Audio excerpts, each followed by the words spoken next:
Hey there, listener. Who would you be if you were able to let go of tensions in your body, maybe even tensions, or especially tensions that you may not even be aware of? I have Richmond Heath, physiotherapist, TRE trainer, and founder of TRE Australia, and we are going to investigate the wisdom of your body and your body's ability to let go of tension that it's been holding perhaps your whole life. Stay tuned.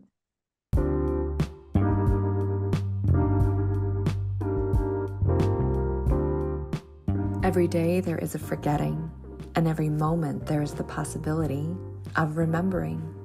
Remembering who you truly are, awakening to your body, to the inner world, to the experience of being alive. Here is where you find the beauty, the joy, and here is where you free your soma.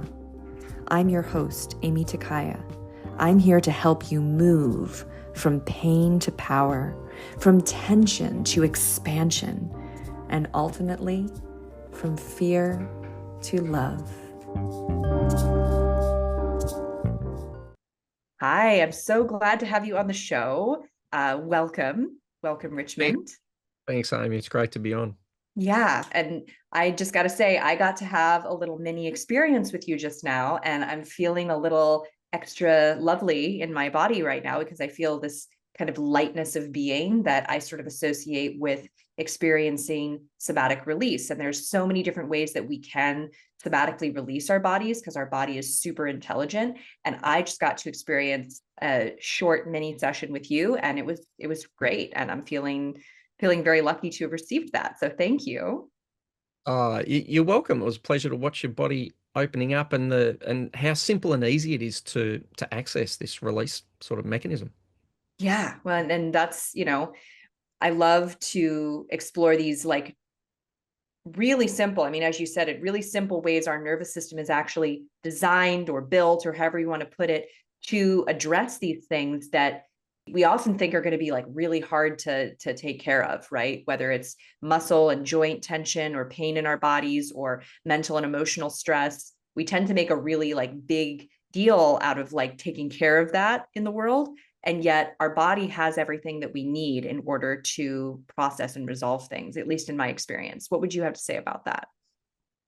Look, I would say that was one of the biggest sort of realizations of my life was starting to experience that. So my background as a physiotherapist, which is in Australia a very mechanical model, there was always the sense that it was up to me to Mm. fix you.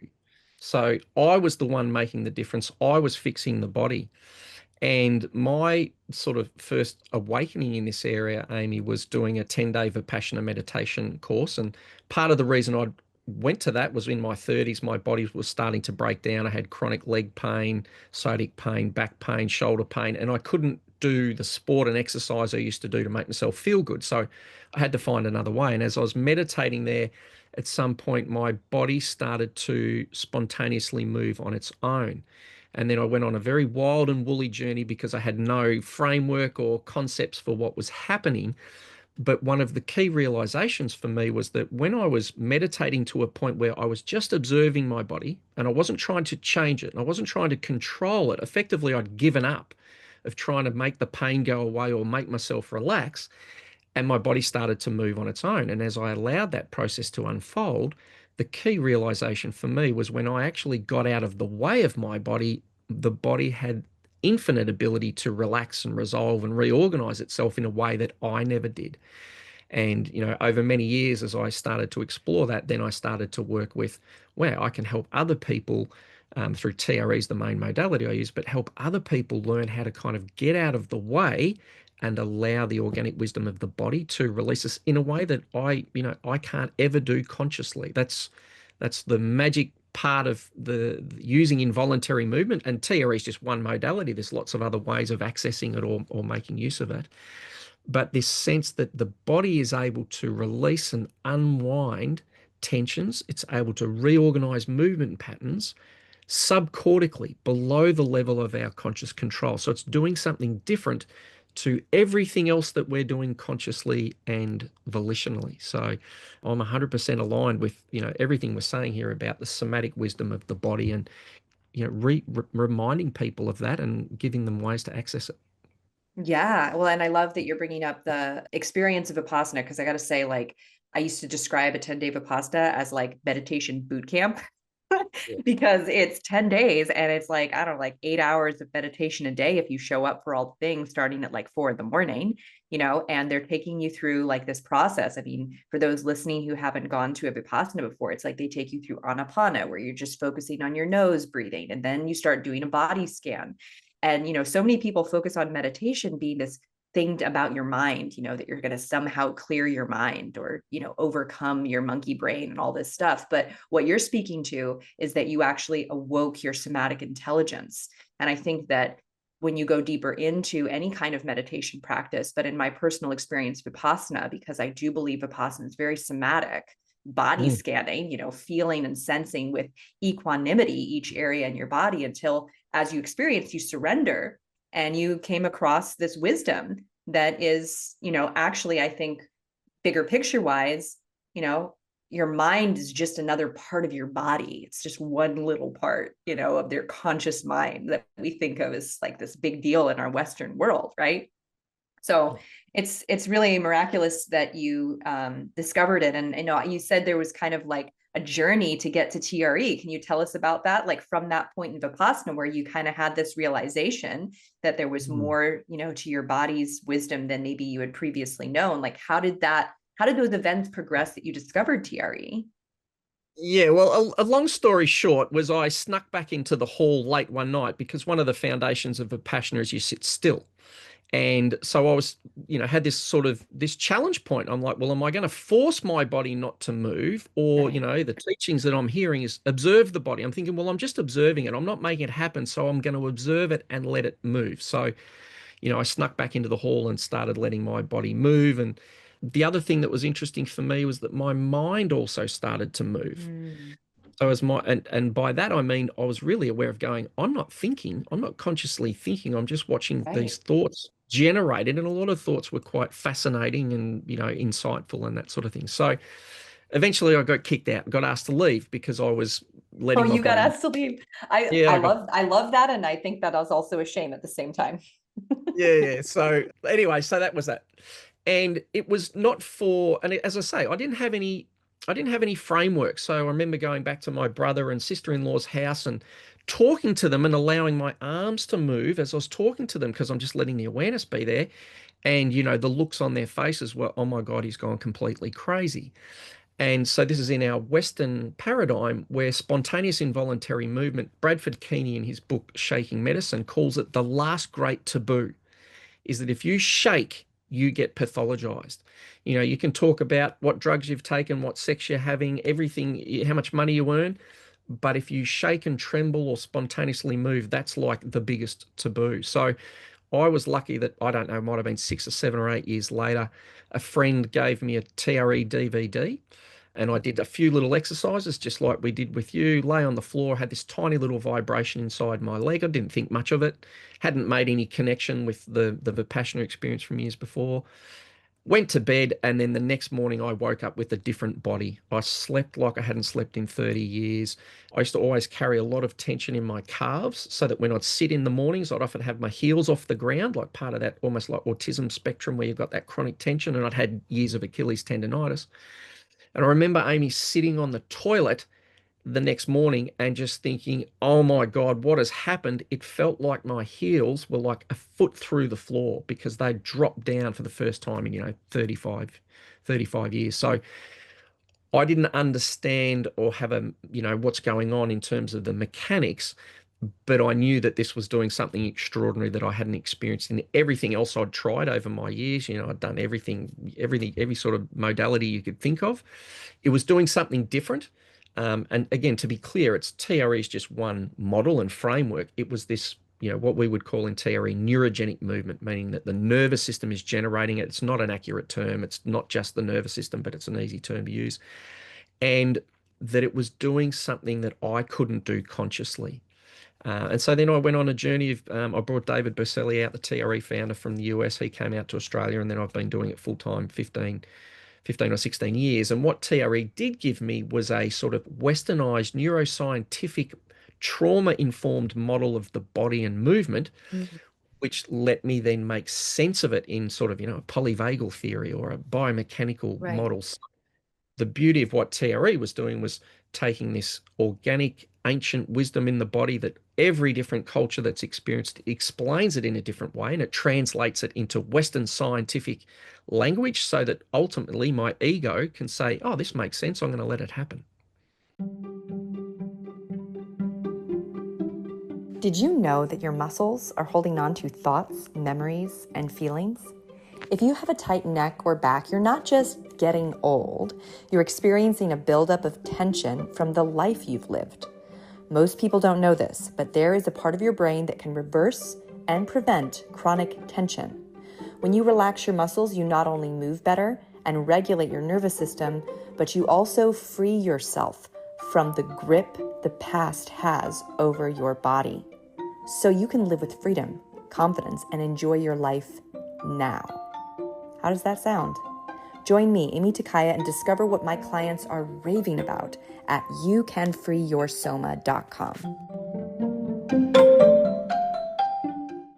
Cool. Yes. And what you said about the taboo of it, I think that's really, really true. I've had clients, we talked about this before starting this interview, but with the body work that I do, the somatic body work I do, I will have clients that start having tremors or just start shaking involuntarily. Sometimes it's a whole body shake, even. Sometimes it's just their legs or it's just their arms.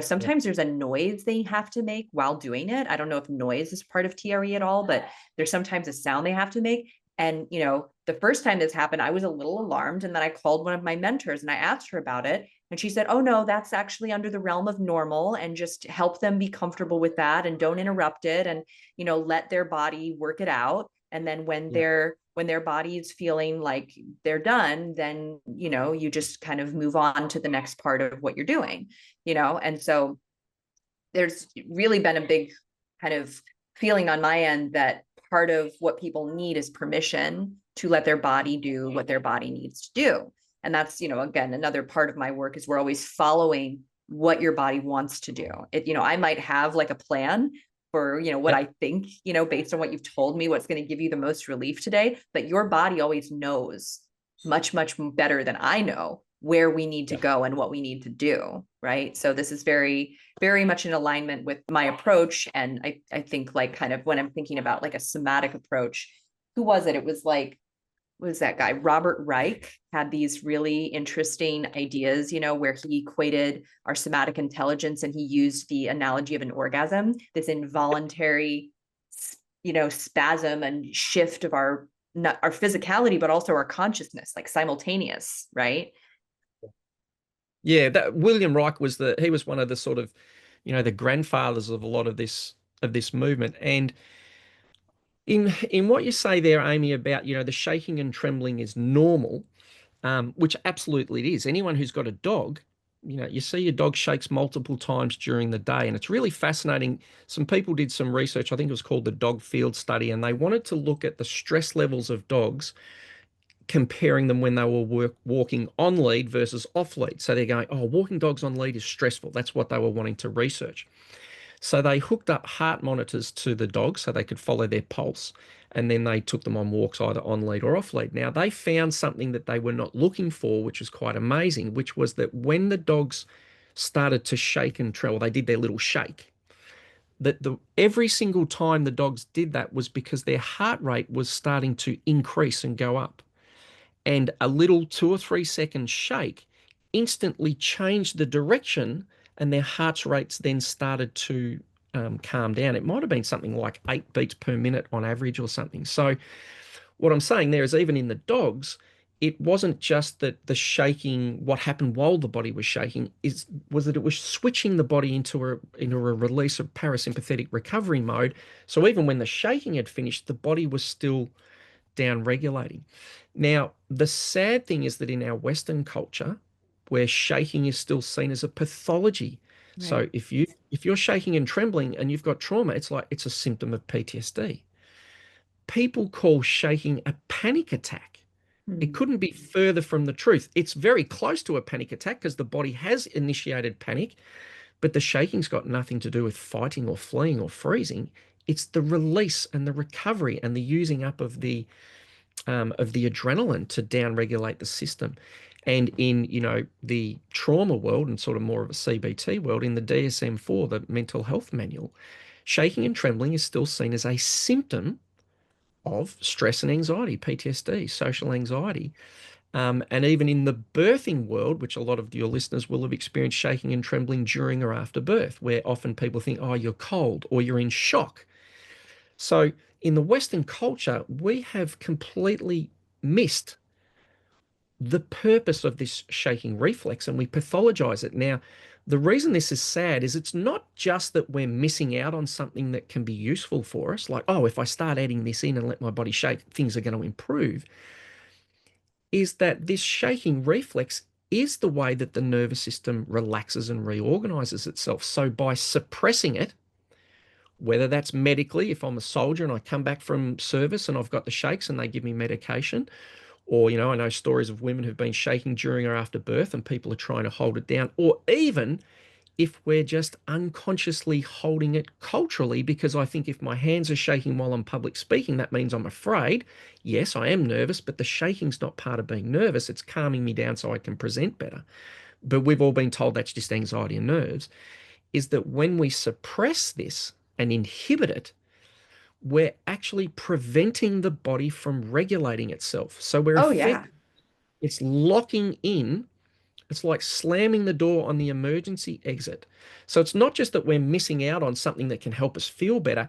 It's actually something that's contributing to the buildup of internal pressure and stress that most of us in the West carry in our bodies and our lives. Yeah, I couldn't agree more. I think that there's a lot of physical suppression that people live under that they were just conditioned to as children because they, weren't allowed to wiggle around. I mean, even just the culture of like putting kids in a school where they have to sit at a desk and stare at a teacher, that's not normal. That really isn't normal for any human, but especially not for a child. Children need to move. Children want to shake and wiggle and jump. And, I absolutely believe that their bodies are trying to regulate. And we're preventing that by pathologizing it, by judging it, by, literally, putting them in a position where if they move around, they get punished. And that continues on into adulthood, and I think that one of the reasons that some people, at least like in my world, and this is me myself here, but like people go to raves and they go to dance clubs and they go to places where they can move in an uninhibited way. Because even within the realms of like yoga or exercise, there's like a right way to move and there's how you should be moving. And if you're not moving how everyone else is moving, there's something wrong with you, right? Yeah. What's wrong with your leg? Why is your leg moving like that? Versus in these kind of free form environments like ecstatic dance or rave, or I went to a 5 rhythms where there is a structure, right? But there's also a lot of invitation to do what your body wants to do. It's Yeah. incredibly freeing. And it's not just freeing because it's freeing, like on a psychological, emotional plane, but as you're speaking to, it returns us back to that letting off of the steam, letting out of the packed in energy that we've been holding. Yep. Now there's another element here because when TRE was started, David Berceli was seeing it in the context of war zones and natural disasters. So TRE originally got its name as trauma release exercises. So a lot of people think about it, it's like I'm blowing off the steam, I'm letting my body relax, and partly that's true. But what most people don't realize is that our bodies shake and tremble and spontaneously move for 9 months in utero.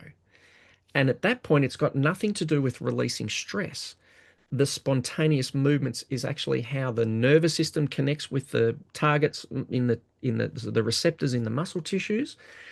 It's how our body develops a body schema and a sense of self, and then also how it integrates movement. So it's not just about releasing tension, it's also about reconnecting and reawakening with this reorganizational impulse that's in the body. And one thing that I find really significant, Amy, is, and this is when we started at the start of the show with that question, is that even those of us who think we're super embodied, estimates vary. There's no correct one, but estimates vary that we're only aware of like 5 to 10% of our somatic being consciously.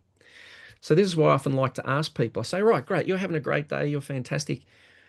can you please relax and let go some of the tension in that other 90% of your body that you don't have conscious access to? And of course, it's obvious, like I can't let go. And the point of this here is that when we only focus on consciously directed techniques and movements and releasing and breathing and meditation, there's a limit to what we can do consciously and cognitively. And this is the magic of creating space. Now, it could be through TRE, it could be through 5 rhythms where you start to feel the body take over and you let it go. It could be through pandiculating or somatics where you're starting to go, hey, my body's now starting to take over. And let me know what it needs to do. Yeah. Yeah. And this is where the organism is still creating that tension and those blind spots in the areas where we're not sort of consciously connected. But the organism also has the capacity to reawaken those areas. So the key point of difference between a lot of the techniques we do and when we fall into receiving involuntary movement and it starts to take over is that then the organism is start to able to release, reawaken, and reintegrate those parts of our body and being, not just with our conscious mind, but with other parts of the body. So, for example, in TRE, you might see a hip starts to move or someone's leg starts to shake, and then it stops, and then their left shoulder starts to move, and it stops. And then their hip moves again and it stops. And then their left shoulder moves, but this time there's a little bit more movement in the rib cage and then it stops. And then the hips start to move and there's a little bit more movement in the lumbar spine and then it stops. And then all of a sudden, they both start moving together and those parts start to integrate and reconnect themselves. Nothing to do with our conscious movement. Now, the beauty is once they're reintegrated, then when we move into conscious movement, whether it's dancing or expression, more of our body is awakened, more of our body is connected, and it's more integrated at a deep, sort of unconscious movement level. So for me, this is the key point of why anyone out there, you think about the vast majority of practices that we all do are cognitively directed. So if I'm stretching, I'm doing that, I'm directing that stretch with my conscious mind. If I'm pandiculating, unless it takes over involuntarily, I'm consciously directing that. If I'm doing breath training, I'm consciously doing that until, if you're doing breath work, then the body takes over and it breathes itself. And the beauty with TRE is we go straight into connecting ourselves with the body's movement. So as you experience within, 20 or 30 seconds, you feel like there's a vibration and I'm not doing that. I'm allowing it, but there's something inside me which is awakening. And so when we target that, we go straight into that. And people start to have that experience of, wow, this is moving me and I don't actually have to do anything. And then, of course, as you use that, it's not a matter of saying, oh, I'll never consciously direct anything. It gives us greater access to then integrate the two. So when we do then go back to using our cognition, we've got more connection with our body and more flow and freedom. So we can then both surrender and let go more fully, but we can also take control and direct our movements, our breath and our mind and our life more directly as well.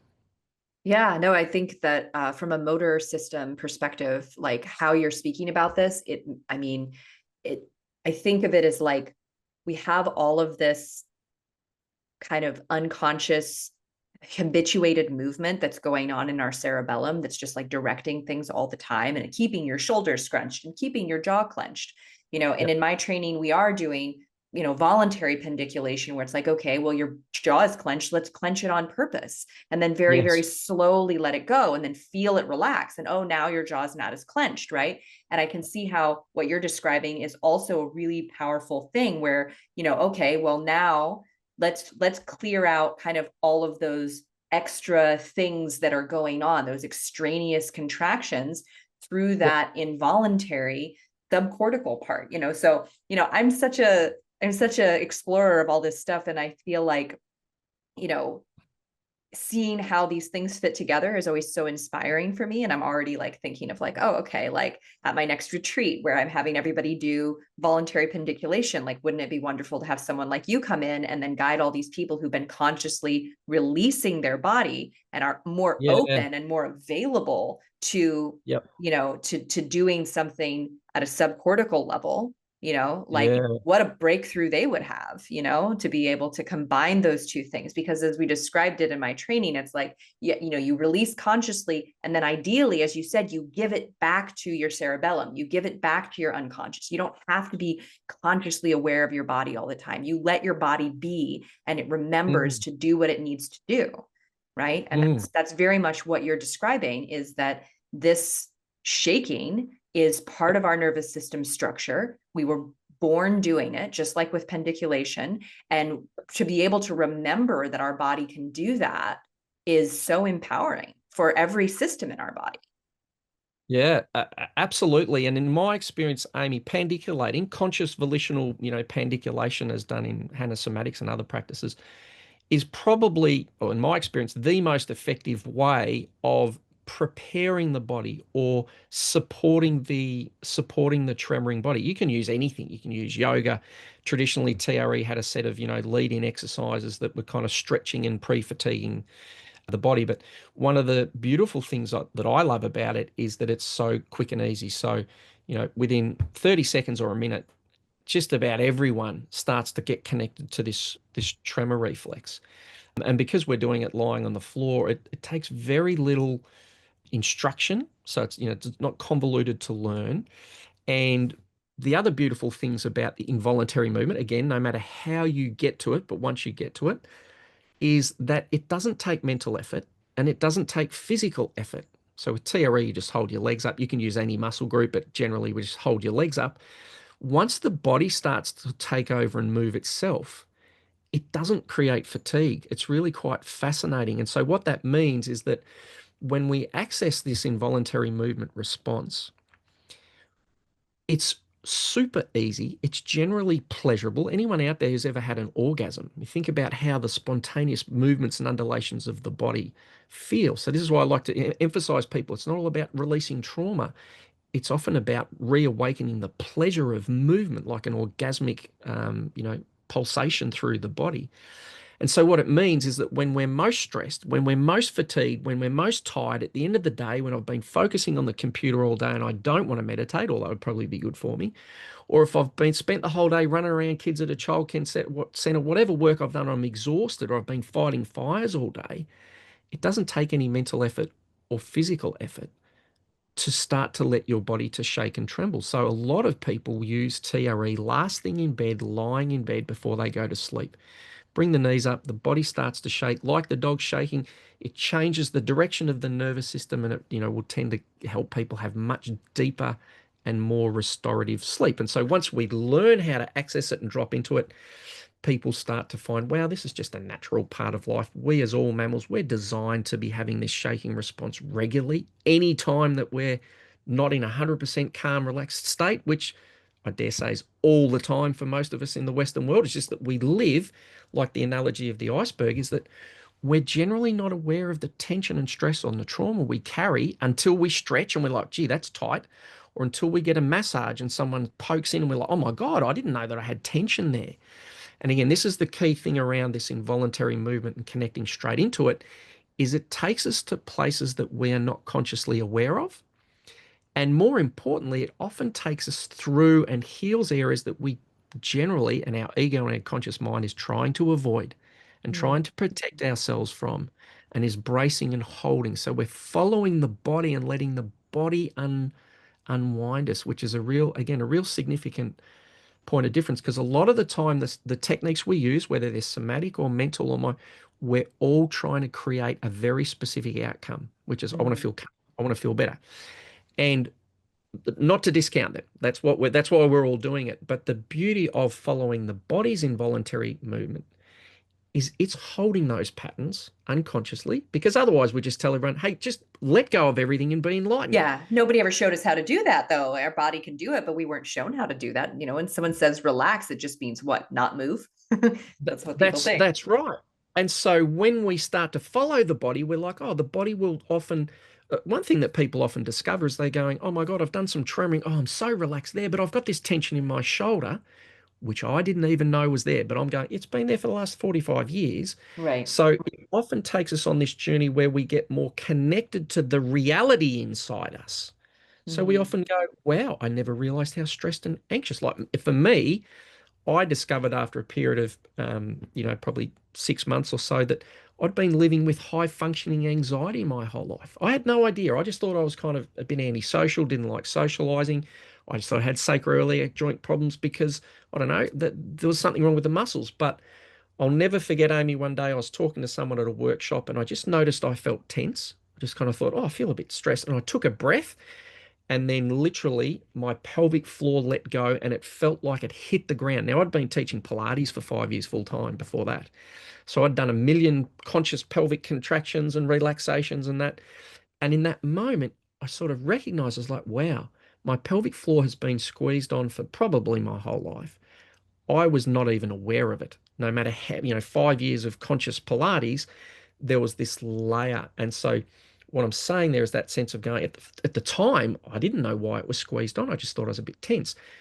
Months down the track, as I started to get more reawakened, I was like going, my God, I can feel that come on because I'm feeling a bit of anxiety. Now, that wasn't new.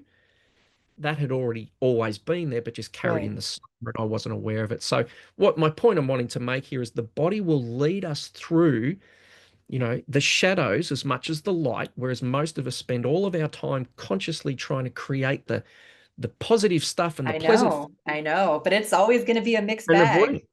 It's going to be a It's mixed bag. always, and that's the thing. I was smiling a bit when you said, people want to feel relaxed because, just like with this modality, I mean, I feel very relaxed after what we did. And usually, Mm, generally, people come and have a hands-on session with me or they come to a class, they feel really calm and relaxed afterwards. But I also know that, as you said, it's sometimes in releasing the first layer of what's there, you're going to feel what's underneath of that. Or you're going to have the contrast. Now you're going to notice wet situations, environments, people, thoughts and yeah, feelings are part of what sparks that tension or that discomfort in you.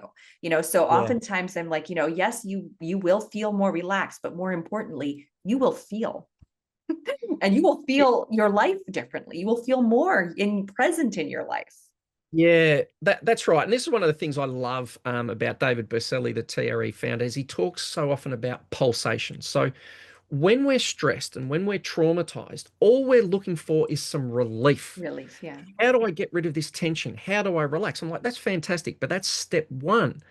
Now that you're relaxed, what are you going to do? How's your life going to be? And so Yeah, what I yeah. love Who are you about going the to be? who are you going to be and how are you going to be different? And not just on a conscious level, the thing I love about like the idea of a tremor and the same as you experience with pandiculation is there is a pulsation between contraction and activation of tension as well as letting go. Now, those of us who live in tense bodies, all we want to do is get rid of tension. But once you get rid of tension, then it's about awakening your vitality so that the body can generate more tension, which is another word for strength. Right, right, So again, right. so when we're traumatized, we're like, I just want to get away Yeah. versus going, right, but I want to let my body move and pulsate into deep patterns of strong contraction without the pain. So it's like a cramp, but with no pain, because that's how the body reawakens its strength. And then there's the relaxation. And this is where the tremor or the pulsation is so valuable because it's just as much about reawakening vitality and aliveness in the tissues as it is about being more relaxed. So it's not just about releasing tension. We have lots of people who will find that they use their tremoring for creativity. So they'll do a Right. tremor and now they'll sing and they'll go, wow, I've got this freedom and I haven't just got a reduction in tension. I've got more strength or more vibration in my body, or other people who use it to go, wow, I'm lying down, the tension's gone, and now all of a sudden I've got the next chapter of my book has come flowing through me. So there's Right.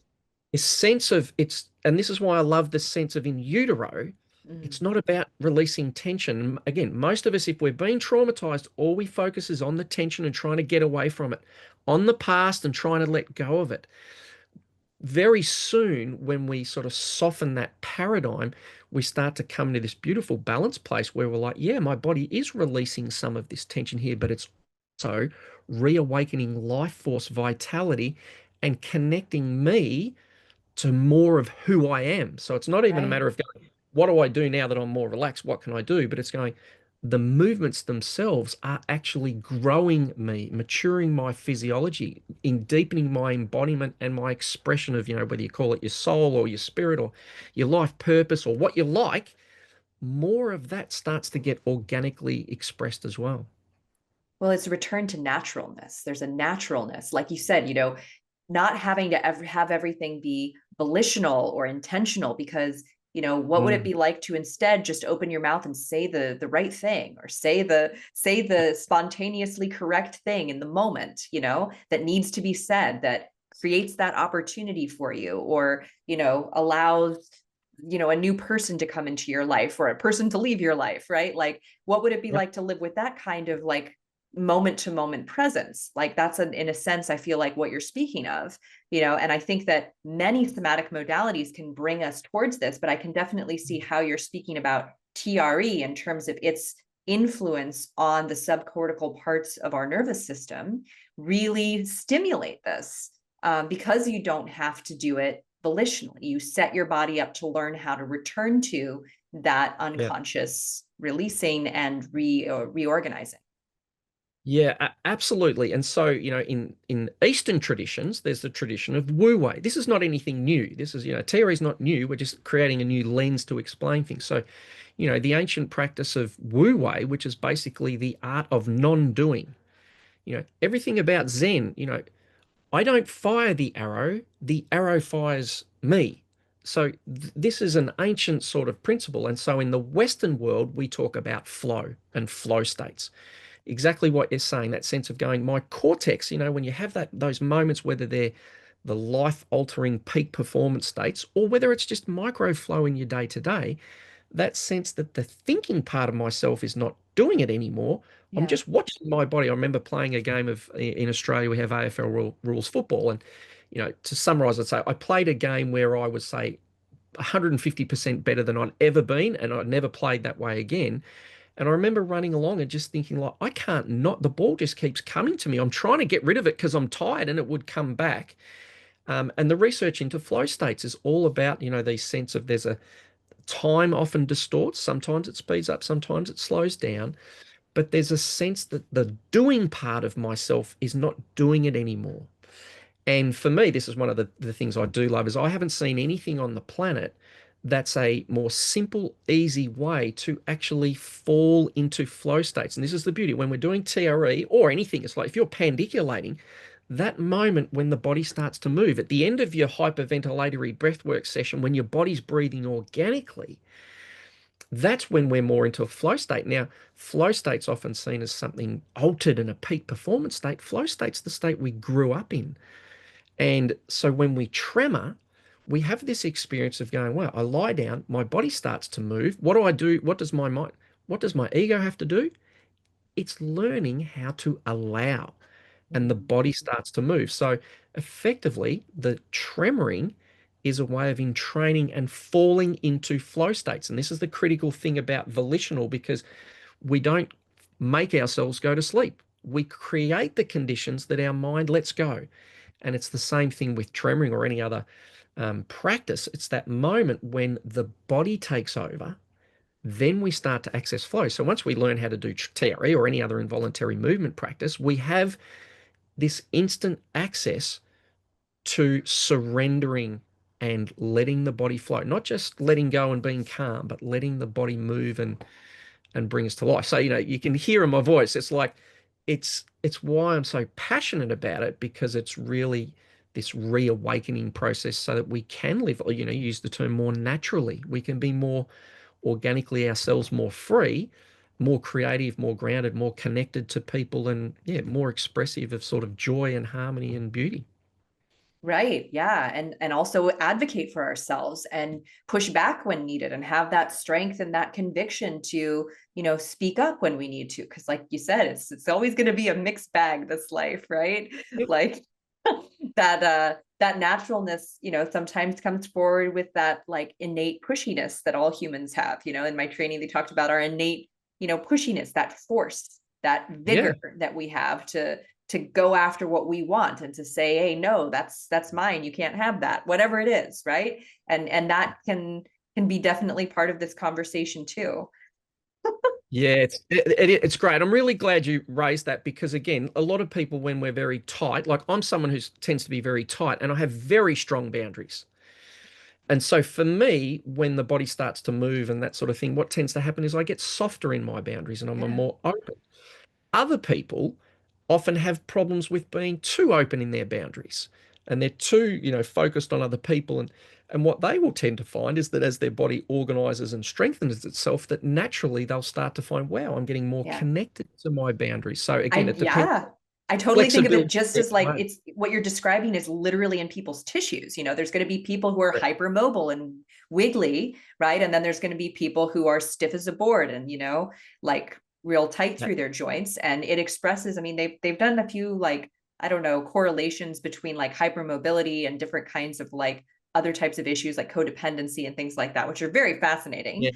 right? Yep. Where these things that we think of as mental or emotional or social are also very much physical. If you think about someone's knee bending backwards, which mine used to bend backwards like a banana, did I have like boundaries in life? No, actually, I didn't really know where I end and the world begins, just like I didn't know that my knee was bending backwards, So it's very true. I think that our system, when we give it the space to balance out, is going to balance itself out, right? And Yep. it's just about allowing and providing tools. So, you have some tools for people who are listening. They're probably listening and going, okay, how do I sign up? How do I experience what Amy experienced, Yeah. 35 minutes ago? So tell us a little bit about what you've created. Yeah, so look, if people are out there, and I really do encourage you to explore and learn this because it's really a birthright that we all have access to this spontaneous movement response for whether it's releasing stress or supporting our life. So there's really probably two main ways to go about it. One is if you feel like you need support and help and framework, then you can find TRE providers all around the world. I think they're currently in about 85 or 86 countries, and you can find a TRE provider at treglobal.com. So they will sit with you, they'll guide you into the tremors, they'll teach you how to self-regulate it. So if you're someone with major history of trauma, mental health, physical health conditions, then great, go and find a provider and they'll get you set up. Now it's not about you then being dependent upon them. They will empower you so you can use it on your own. But if you're someone who doesn't have any major history of mental health, trauma, major conditions, during COVID, Amy, I'm based in Melbourne, the most locked down city in the world. And so I wasn't able to travel around and run my workshops and that sort of thing. So during that time, I actually created the world's first online TRE course. So that course is at trecourse.com, and it's basic sort of thing. It was filmed on my iPhone and a bit of Zoom and that sort of thing. So it's basic in terms of the tech. But what it has is sort of the framing and the information about, where do the tremors fit in? It's paradigm, changing the paradigm understanding. And then it's got 3 guided sessions where I teach you how to access the tremor, but more importantly, then how to self-regulate it. So just as we did with you, you bring the shaking on, you're like, I'm not doing that. You stop, slide the legs out, you're like, oh, I can actually control it. So you learn how to surrender, but from a state of being in control. And so by the end of 3 sessions, you've got everything you really need to know in terms of, ongoing use advice. When do I use it? What to expect? What's normal? And, my 2 golden rules really that it comes down to is if it's working for you, um, then keep going. And if it's not working for you, get help. But a lot of people now try TRE because they've seen someone shaking online. They've seen a YouTube clip and they're like, oh, I can do that. I can hold that position. And they do it. Now, if that works for you and you do that, fantastic, go for it. But most of the time, you see people with much bigger shaking and trembling because it looks more spectacular online. So that's what you see. And Right. secondly, you don't get any of the information about self-regulation or the somatic regulation because often what will happen is we're tremoring and part of my body, just say I've got chronic jaw tension and clenching and bruxism and my teeth grind at night, I start tremoring. It feels great. My legs are moving. And then at some point, it might be like my jaw starts to clench because it's holding on. I'm not even aware of it because I live with a tight jaw my whole life. And so we tremor past, we keep going. Our ego wants to release more and we push versus learning to go, oh, hang on, my jaw's just giving me a little signal. It needs a break. This is quite Yeah. intense. When we follow the body and regulate our somatic experience, it's not just about creating safety, which a lot of people focus on. by following the body, more of the body starts to move with less drama. And you mentioned when we were talking before the interview that sense of, oh, I was expecting, or there's a bit of an expectation. A lot of people are like, it's going to be cathartic. There's going to be big emotions. There's going to be trauma coming out. The longer I teach this process, the less I see that happening when people are Yeah, deeply. but here's the thing. I really think that it's because of how you are doing it. So I have to say, like, I didn't know a ton about TRE. I was definitely Yeah, really open to it because I understand it as a nervous system function. I mean, like I said, I see my clients do it all the time, yeah, not all, well, regularly. And yeah. so I was very interested in it, but I had actually been turned off by a couple of people that I met in the United States who are talking about it in a much Mm, more of a catharsis based way, who are yeah, kind of like, look what I can make happen in your body kind of way. I had seen some videos that were like, 300 people on the floor and they're all shaking and crying and screaming. And this is how it yeah, was being advertised. So what I yeah, want to say is that I think that how you are talking about it and how you are teaching it is yes, is part of the result that you're getting, because yeah, first of all, you have a very grounded understanding of this. Like I get a sense, that you could train someone in this. I don't know if you train people in TRE. You yeah, understand this, and you also understand that we don't have to go through the catharsis and the drama to get to the relaxation. But there are other people who might get trained in this who don't know that. And it's the same way with a bunch of other kind of modalities. They get trained yeah. in it, but they don't really get that they don't have to do it rough. Yeah. So look, this is one of the biggest problems we have in the TRE training world is because people are like, oh, I've taught yoga, I've taught Pilates, I've taught breath work. I can teach people where to hold their legs and go into the tremoring. I would be 99.9% sure that that person, those people who are talking have not been trained as part of the global TRE training because that is not part of it. And so the biggest difficulty is we get people who say this is TRE, But they're not actually certified in it. but they're not actually certified in it. And I would agree with you that initially, how you are taught can be important, for people to get that sense of safety and groundedness and all that sort of thing. But at the same time, once you've started accessing this response in your body, very quickly you will realize that it's actually the safety inside you that is generating the movement. And so that need for external safety starts to fall away. And a great example, last year I was very blessed to be able to partner with the Complex Trauma Institute, which is a charity based in the UK. And so I ran a 3 sessions of live online on Zoom class with people living in Ukraine. We had 400 plus people in that session. I couldn't see any of those people. So all I kept doing was guiding them, and it was all done through translators as well. And out of those 400 people who were tremoring, the number of people who reported any sort of sense of feeling unsafe and anxiety or overwhelm was zero. When I started my online course, even in the TRE community, people were like, oh, you can't teach it. You can't let people learn online on their own. You have to have someone there to keep you safe. Of those 14,000 people who've enrolled in the course, Amy, I have had zero. Not one person contact me saying I felt unsafe or I felt overwhelmed, partly because the course has a screening tool, partly because it guides you if you are feeling unsafe, go and learn with a provider. But my point that I'm wanting to make really clearly to people here is there is a lot of stigma out there, and there are other people who aren't trained in TRE saying, oh, it's dangerous and it's this and that. What they're effectively saying is, when you let go, if you let your body wisdom lead you, that's dangerous. That's really what they're saying. It says more about them and their lack of connection to the real depth and the embodied, grounded wisdom in the body. That's when people are having those senses of, oh, it's not safe, your body's not safe. Effectively, they're saying, if you let your body lead, it's not safe. They're saying inside your body is danger. That's more a reflection of them. So long-winded, sorry, I'm get a bit hyped up because it's one of the frustrations in the I hear TRE you. world. I'm glad I brought it up because, like, Oh, I definitely yeah, appreciate all of the ways that you have explained this. I feel like I have a yeah, much deeper understanding of it.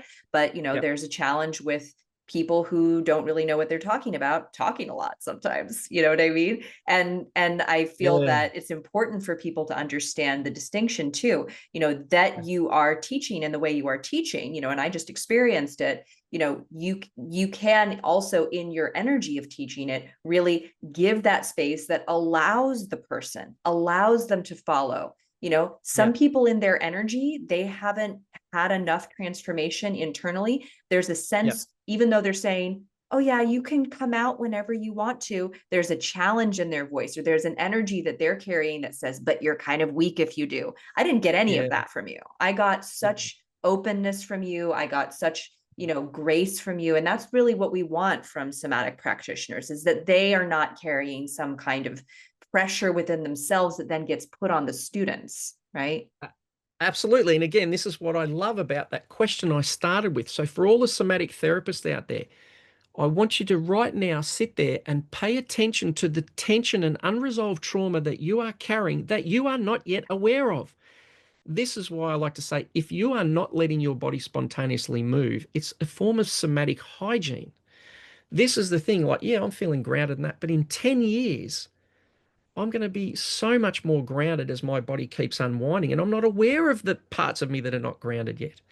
And part of the beauty for this, and certainly, you know, what I've had to develop, because when I first learnt TRE, it was like, oh, you've got to make sure you regulate, and I have to co-regulate to make sure you're safe, is because when we get deeply embodied with the reality of the wisdom in the movements, then when I'm teaching you, I'm not thinking about, I've got to connect you and I've got to make you feel safe. Right, right. I'm I got to just sell this to you. I'm connecting Yeah. you to the movements because I know those movements are safe because I know in my body and having taught so many people. So it's even about that's the beauty. It's like, yeah, if you're nervous, yeah. First of all, you think I'm the one supporting you. Great.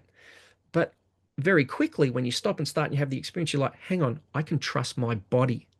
I can truly trust my body. I can let go of my need to cognitively regulate, to cognitively self-regulate.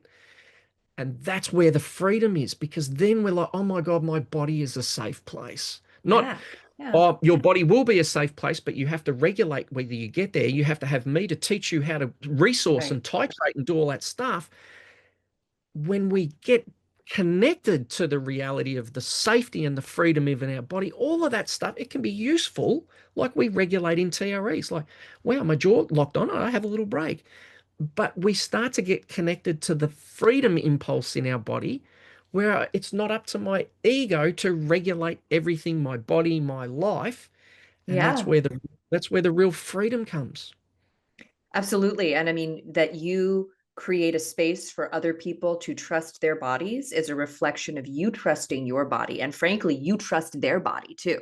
And I feel the same way with my clients. Like, I Yes. trust your body to Yep. do what it needs to do in our session. You know, if you were my client, like, I would trust, you know, whatever was showing up in your body, if it was emotion or if it was shaking or if it was some other Yep. kind of movement or noise that needed to occur, you know, Yep. or you just had to suddenly talk about your dog for 10 minutes, like, whatever is Yep. there, like, I trust your body. And that's the presence that That's I really want, you know, like you said, there's somatic therapists out there.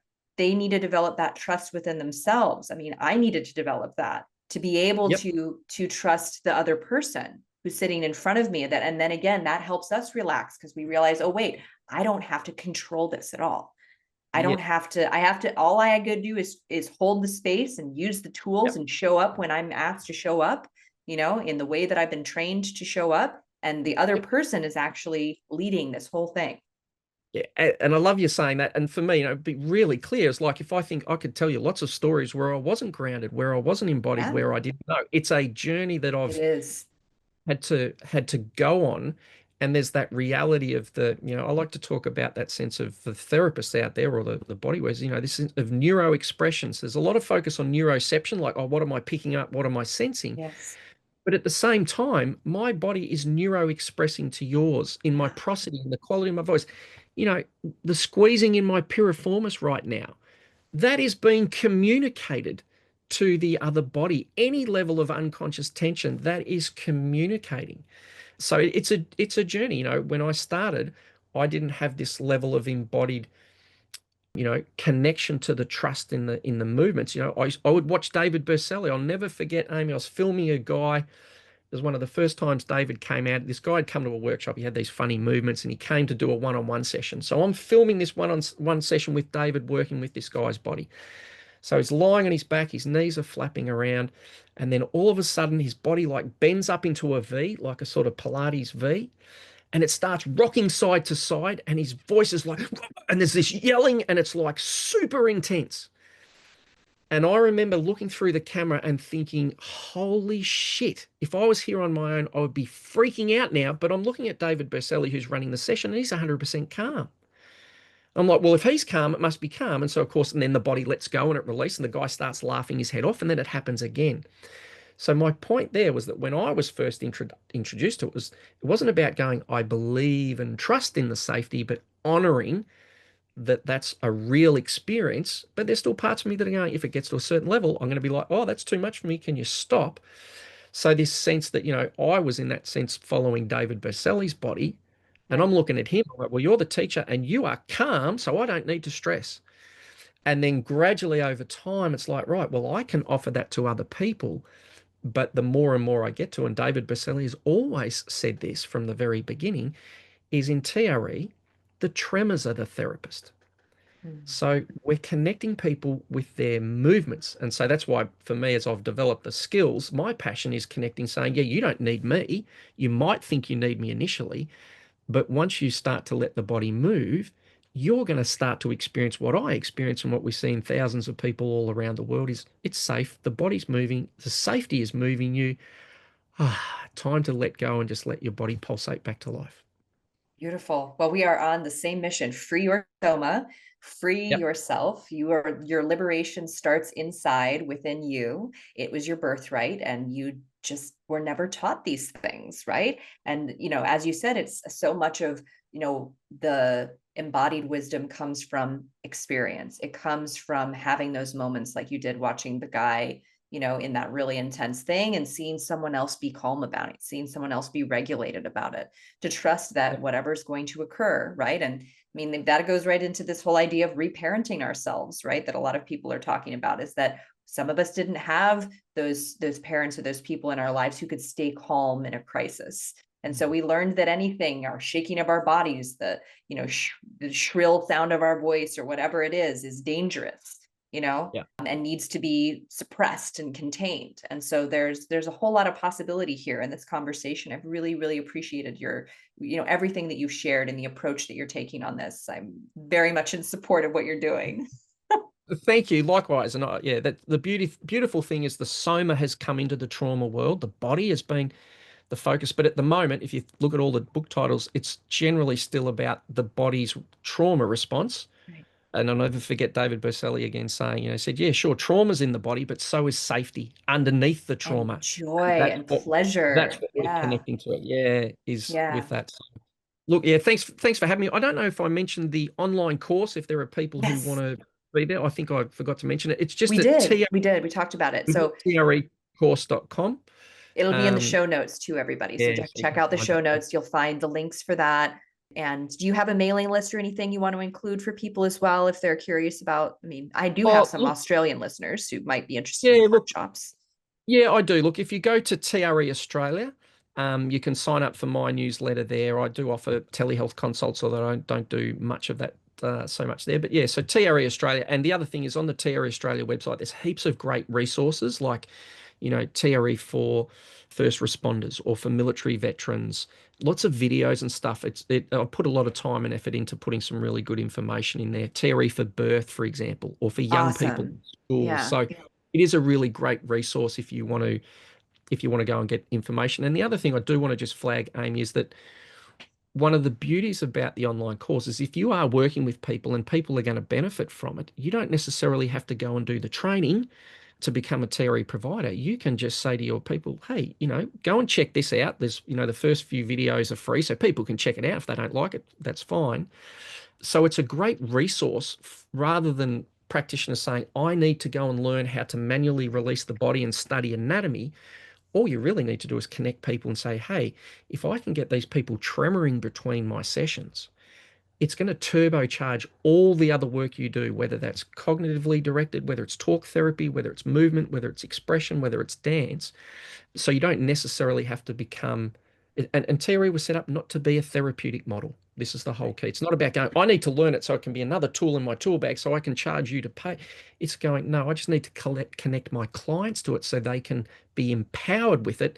It's going to support and enhance everything they're doing, but everything we're also doing as practitioners too. So it's a really easy, efficient, and very cheap way of empowering people with it. Beautiful. Well, everybody check out that resource. The course sounds very thorough. And thank you so much, Richmond, for coming on and sharing what you're up to, sharing about TRE at such the depth that you are, that you know of it.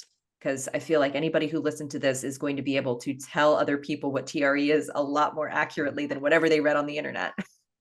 Yeah. Well, thanks for having me, Amy. And yeah, may everyone's soma be, free to move and free to express so we can all live freer lives. Amen. Thank you.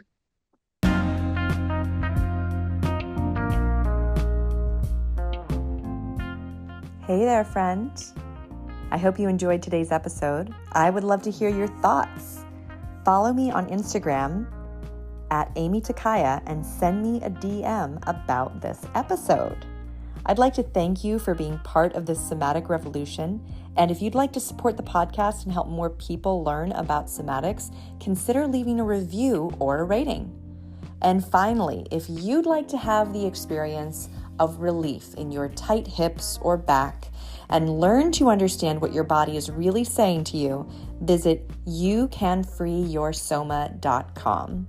I can't wait to share with you what is truly possible. Bye for now.